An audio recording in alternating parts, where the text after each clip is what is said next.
ये फरमाइए कि पहले तो ये जो मैंने सवाल किया था कि इंडिया पाकिस्तान ट्रेड के हवाले से आपने विजिट भी किया, क्या क्या पोटेंशियल है इसमें, सक्सेस की कितनी गुंजाइश आपको नज़र आती है? बड़ी पेचीदियाँ हैं, आप कैसे देखते हैं?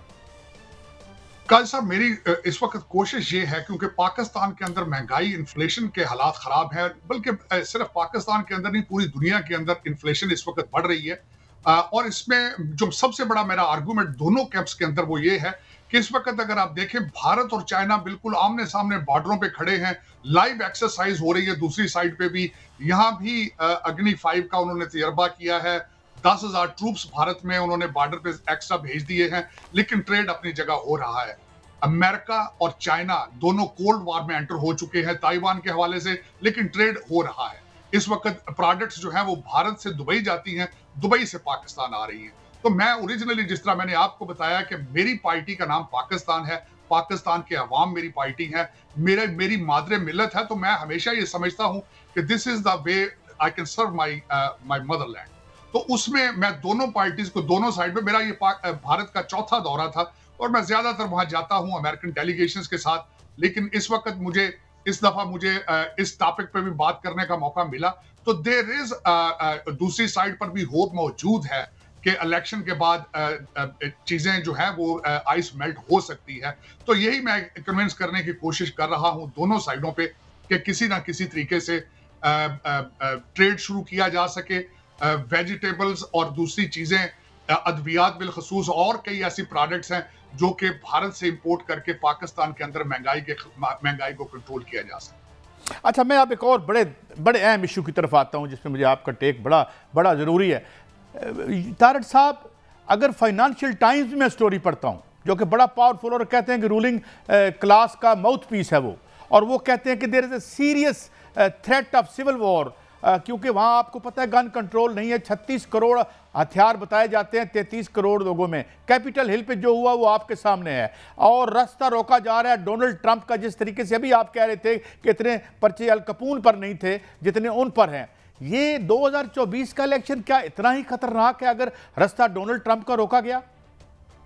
बिल्कुल खतरनाक, बहुत खतरनाक। ये अगला इलेक्शन जो आ रहा है, ये डिफाइन करेगा अमेरिका की डायरेक्शन, बल्कि पूरी दुनिया की डायरेक्शन डिफाइन करेगा। अब मैं ये यहाँ पे, जिस तरह मैं अपने पिछले आंसर के अंदर बता रहा था कि ओबामा साहब 12 साल से एस्टेब्लिशमेंट को कंट्रोल कर रहे हैं, अब उसमें 4 साल मजीद ऐड करें अगर आप बाइडन एडमिनिस्ट्रेशन, ओबामा बाइडन के, तो जब आप 16 साल एस्टेब्लिशमेंट को कंट्रोल करेंगे, और जो हालात आजकल अमेरिका के हैं, एक महीने में 3-3 लाख लोग जो हैं वो सदर्न बॉर्डर से एंटर हो रहे हैं। मैंने कल एक आर्टिकल पढ़ा है कि नॉर्दर्न बॉर्डर कनाडा से भी इस वक्त इलीगल लोग जो है एंटर हो रहे हैं, और उनका कोई पता नहीं है कि वो कहां से आ रहे हैं, बल्कि जो नॉर्दर्न बॉर्डर से लोग एंटर हुए हैं वो टेरर वॉच लिस्ट पे उनके नाम मौजूद थे। और अमेरिका का हर शहर जो है, अगर आप गौर से देखें, गूगल करके चेक करें, हर शहर गाजा बन चुका है। डिफेंडिंग पुलिस है, पुलिस डिमोरलाइज है, आर्मी डिमोरलाइज्ड है, गाजा की जंग बिल्कुल हाथ से बाहर है, रेड सी पे कोई कंट्रोल मौजूद नहीं है, फॉरेन पॉलिसी एग्जिस्ट नहीं करती। जो अलायंस सामने आ रहा है, आ चुका है कि रशिया और चाइना एक कैंप बन चुके हैं। तो ये सारी थ्रेट्स अगर देखी जाए तो अमेरिका, आपको अमेरिका की लीडरशिप नजर नहीं आती। तो अगर इस अगले इलेक्शन में रिपब्लिकन प्रेसिडेंट, कोई भी रिपब्लिकन प्रेसिडेंट अगर बाइडन ओबामा को रिप्लेस नहीं करता, तो मेरे ख्याल में यहां तक लोग सोच रहे हैं, आपने बिल्कुल सही फरमाया काजी साहब, कि सिविल वॉर या फिर उसके बाद वन पार्टी रूल। इस वक्त अगर देखा जाए तो लोग मुसलसल बातें कर रहे हैं कि बॉर्डर सिर्फ इसीलिए खोले गए हैं ताकि लोग यहाँ पे आए और डेमोक्रेट, इनको एज ए डेमोक्रेट वोटर देखा जा रहा है। तो अगर इस 17 मिलियन लोग बॉर्डर क्रॉस कर चुके हैं, 6 मिलियन 11 मिलियन यहाँ पे इलीगल इमिग्रेंट्स पहले मौजूद थे, और 6 से 7 मिलियन इस वक्त ओबामा बाइडन एडमिनिस्ट्रेशन के टाइम पर एंटर हो चुके हैं। अगर 17 मिलियन लोगों को वोट देने का हक दिया गया, जो कि बिल पेश किया जा चुका है कि ग्रीन कार्ड के ऊपर वोट देने का हक दिया जाए, तो फिर मेरे ख्याल में अमेरिका से रिपब्लिकन पार्टी खत्म हो जाएगी और वन पार्टी रूल होगा, जो कि ओबामा बाइडन एडमिनिस्ट्रेशन चाहती है।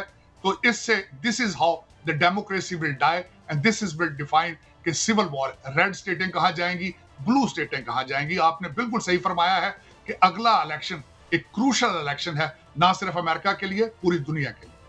अच्छा, तो क्या आप तारड़ साहब समझते हैं कि जिस तरह कैपिटल हिल का जो है खुदा न खास्ता उसका रिपीट हो सकता है, इस तरह के खतरात मौजूद हैं? बल्कि कुछ लोग तो यहाँ तक कहते हैं, मुशाहिद हुसैन सैयद साहब से मैं बात कर रहा था कि बहुत खौफनाक डिवीजन है, खुदा न खास्ता डिसमेंबरमेंट की बातें भी लोग करते हैं खाकम बदान। बिल्कुल बातें हो रही हैं और कंट्री इज सीरियसली डिवाइडेड, बहुत डिवाइडेड है। आज तक मैंने अमेरिका के अंदर इस सोसाइटी को इतना डिवाइडेड नहीं देखा था, रेशियल बेसिस पे, इकोनॉमिक बेसिस पे, क्राइम रेट की बेसिस पे। मैंने इतना डिवाइडेड कंट्री नहीं देखा। मुझे यहाँ पे तकरीबन 30-35 साल हो गए हैं, लेकिन काजी साहब इतनी बड़ी डिवाइड नहीं देखी गई।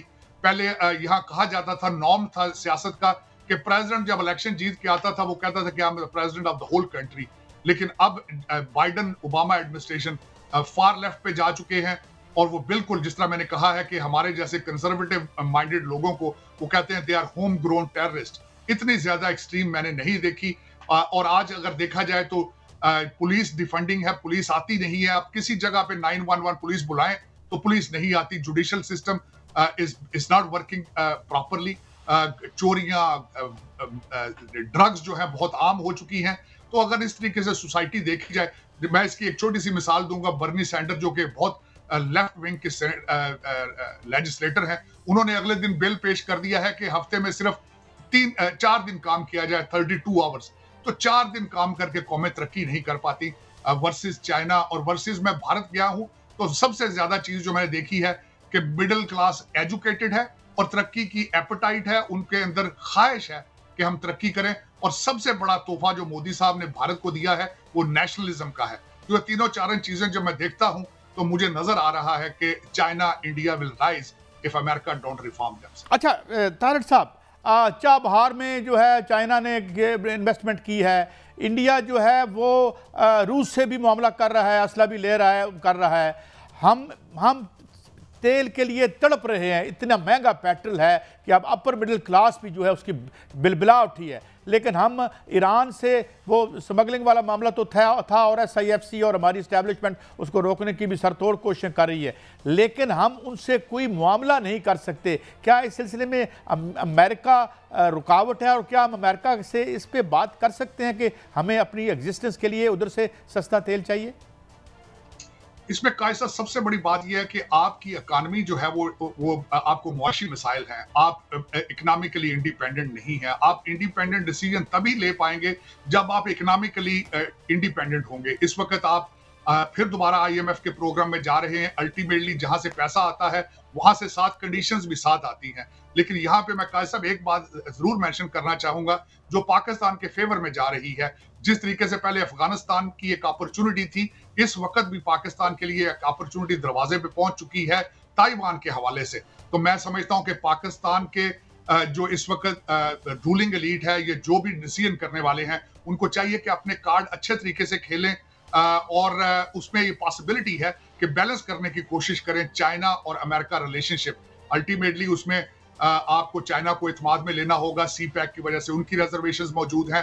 पाइपलाइन के हवाले से कल डोनाल्ड लू ने भी कहा है कि हम we are not pleased with it. Ultimately America के इंटरेस्ट में वो नहीं जाता। लेकिन पिछला हमारे आर्मी चीफ साहब का अमेरिका का दौरा बड़ा कामयाब था। He was received very well. मैं समझता हूं कि पाकिस्तान को चाहिए कि वो अपने कार्ड एहतियात के साथ खेले, कोशिश करे कि दोनों के रिलेशनशिप को बैलेंस करें।